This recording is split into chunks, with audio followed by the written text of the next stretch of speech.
Welcome to My Right Way podcast. There is no right way to write, but I'm here to share this author's process so I can help you find yours. Today, I wanted to talk about some updates when it comes to my publishing plans for the future. I've been a little absent from my posting duties, and my apologies for that, but I will explain that in a little bit. First of all, I wanted to update you on my publication journey for my adult thriller. If you've seen any of my premise to publication videos, which I have not posted about in quite some time, I had sent off my adult thriller last year to agents, and I received quite a lot of responses, mostly negative, which tends to happen with querying, but also several positives, which meant I received requests for partials and full manuscripts. And the feedback that I got from a lot of the agents is that they love the book, but they were having trouble placing it or being able to sell it during this time. So as an author, that is a little confusing in a sense, because you'd think if someone loves something that they would champion for it and or try to get it published.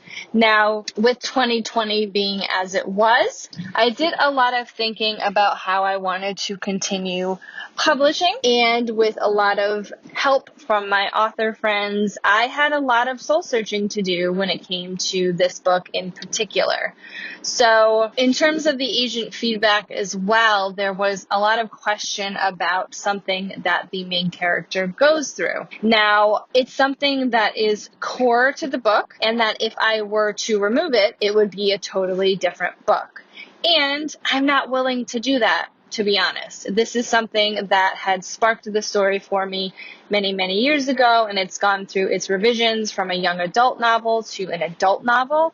So I am not willing to change that, and I think that in itself means something. And it also gave me an opportunity to think about what I really wanted to do with this book. Now, with 2020 being as it was and the publishing industry as it is currently, I believe that this book is a quieter book. It's not something that is going to probably have commercial success, if I'm being honest.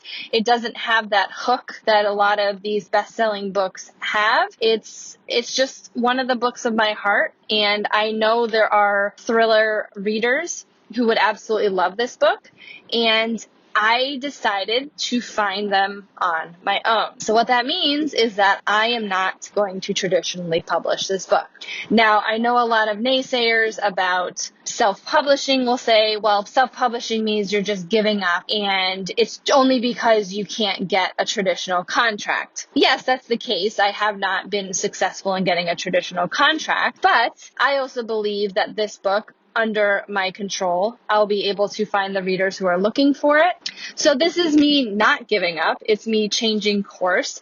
And I know so many authors who are extremely successful in the self-publishing industry. And also, I really want to have that control. I don't want someone to say they love my book, but we need to change this massive aspect of it. I don't want that. Now, some books, previously I was a ghostwriter, so I'm very collaborative in general. But this book in particular, I don't want to change it, and I don't think I have to. And I don't think I have to draw it either. I don't think that is the only option. It's traditional or nothing to call me a success. So with that said, as you may know, I've had my rights reverted on my debut young adult paranormal series, and I've been working almost a full year on what I want to do with those books, and they have to be self-published. When you get your rights reverted, it's a very, very rare occasion that another publisher would pick up a book that's already been published. So I've been in the process of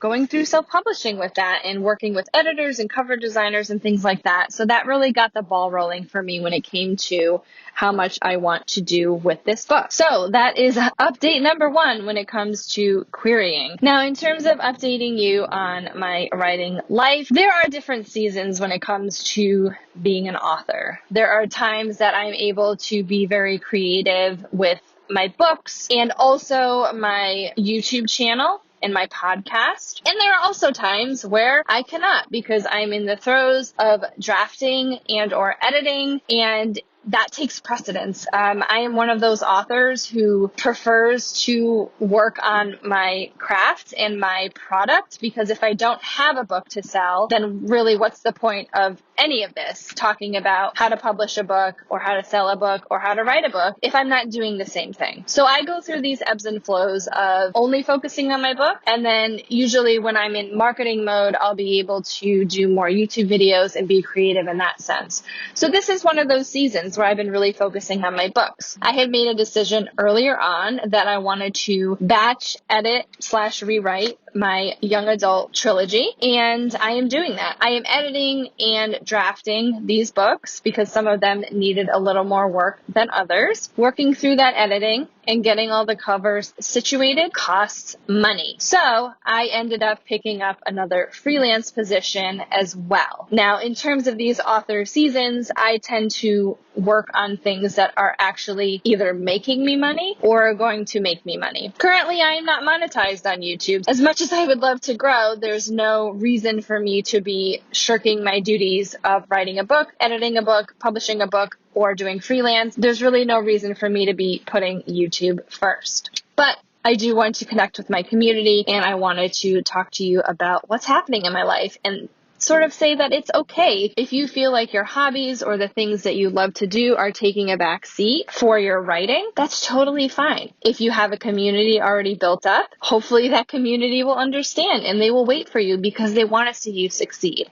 and they want to read your next book. And that leads into my publishing plan. So I am not going to be giving too many specifics, but I did want to discuss what's happening in the future with my books. As I mentioned, I am self-publishing that adult thriller, and it's very exciting and scary at the same time. As I'm going along publishing the young adult books, I feel very confident that I'm going to find my readers and find success. Also, if I can't add any more to my plate, I am publishing a nonfiction book this year.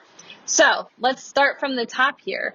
This nonfiction book, which has not been really talked about yet, and I haven't announced anything, and I'm not going to do that today, spoiler alert, but I did want to let you know that later this year, probably at the end of the summer, I'm going to be releasing a nonfiction book. So be sure to follow so you don't miss out on when I announce that. So that is the first book. The next book will be a couple months later in the fall when I'm going to be publishing the first book in that young adult paranormal series on my own, which is very exciting. So those two books will be published by the end of 2021. Then I'm going into next year in wintertime, publishing the second book in that young adult paranormal series and the third book probably in spring 2022. And then I will be publishing that adult thriller in 2022. All of these books are going to be completed and ready to go by early fall. So I really feel confident that I'm going to be able to keep up with this consistent publishing because I will have a lot of time to be writing the next books in the series. I have a plan for how I want to continue the series with sort of a spin-off series. And then I do have plans to publish another adult thriller as a companion to the one that I'm publishing next year. So there are a lot of things in the works, and I'm so excited to be announcing things. I'm so excited to show you covers. I have so many covers to reveal and so many different things happening, and I'm so glad that you are here coming along on this journey with me. Again, my apologies for not updating more often, but as I roll into that marketing phase, as I mentioned, my schedule tends to open up a little more when it comes to talking about writing and my writing community. So I will be in touch very, very soon. Also, don't miss a new Writer's Hive episode coming to my channel next week. We are talking about self-editing. And I hope that wherever you are and whatever you are doing, you are happy and healthy and doing well. Happy writing. Thank you so much for listening. If you enjoyed this episode, please consider subscribing and leaving a review. And I'll see you soon.